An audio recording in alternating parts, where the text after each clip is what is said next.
I have always been fascinated by what makes the champions tick, what makes them the champions. And one thing is for sure, the elite mind is not about the skill and the talent, it's about how they think and act under pressure. That's the difference. If you look at high performers, all of them, the top athletes, they're the most easy to observe, and you will see that they don't just train their skills, but they train their mind. I remember Sachin Tendulkar in one of the series in Australia, in the cricket match, a cricket test series between Australia and India. He was getting out every innings while playing outside the off stump. That evening, he called a practice bowler, a local boy, to bowl him outside the off stump balls, and he practiced leaving them, not touching the balls. And in the next match, he hit a century without hitting any stroke outside the off stump. He just didn't play those shots. Even though it seemed tempting, it was easy, he didn't play them. He was training his mind, not his skills. Studies in sports psychology show that mental training can improve performance by up to 20 to 25%, even when physical training stays constant. So that's finally the difference between whether you're winning a deal or losing it, whether you're getting promoted or not. That's the difference. The real game is not outside, it's inside your mind. Most people want to feel confident before they act, but the champions, they act and act till they become confident. Understand the difference. Take Michael Jordan. He missed over 9,000 shots in his career, lost almost 300 games, and yet he says, I have failed over and over again in my life, and that's why I succeed. Confidence is not a feeling, it's an outcome or a result of preparation and repetition. Average people are obsessed over what they desire, salary, title, recognition, while champions are focused on the little habits which they want to master so that the end result is what they want. So they focus on the daily habits, the daily visits they need to do to their customers, the number of calls they need to make in a week, the quality of the execution, things like that, while the others are focused on salary, title, recognition, etc.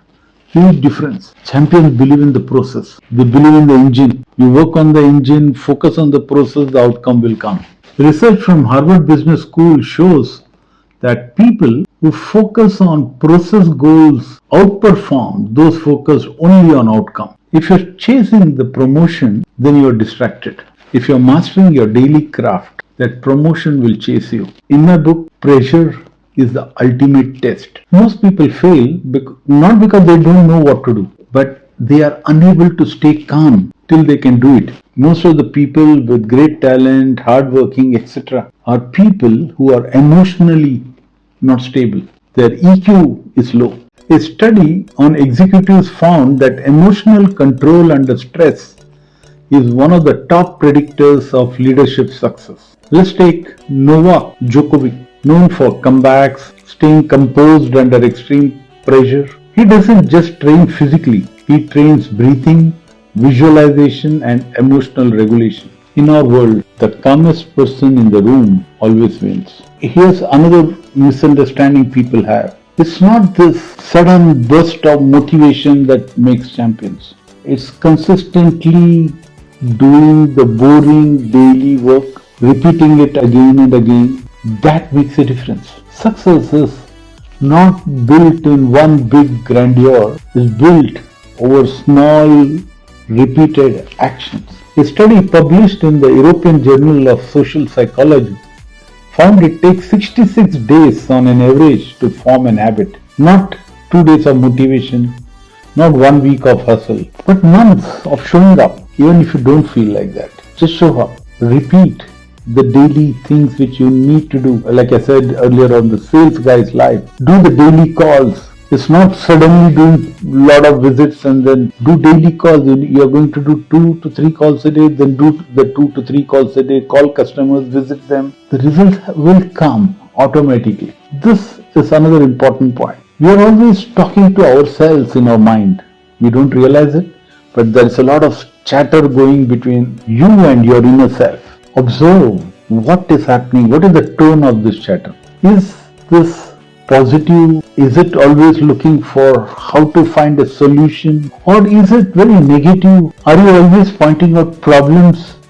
Or are you part of the solution? The inner chatter will decide whether you end up being a champion or just average. Listen to it carefully. Don't let yourself spiral into doubt, because many times before the world judges, you judge yourself. Listen to that voice. Make it positive and see how your life changes. Here's another insight. Champions don't try to win. They believe they are winners and they act accordingly. Your identity determines your standards, your habits, and your tolerance for mediocrity. If you keep seeing yourself as average, you will get average results.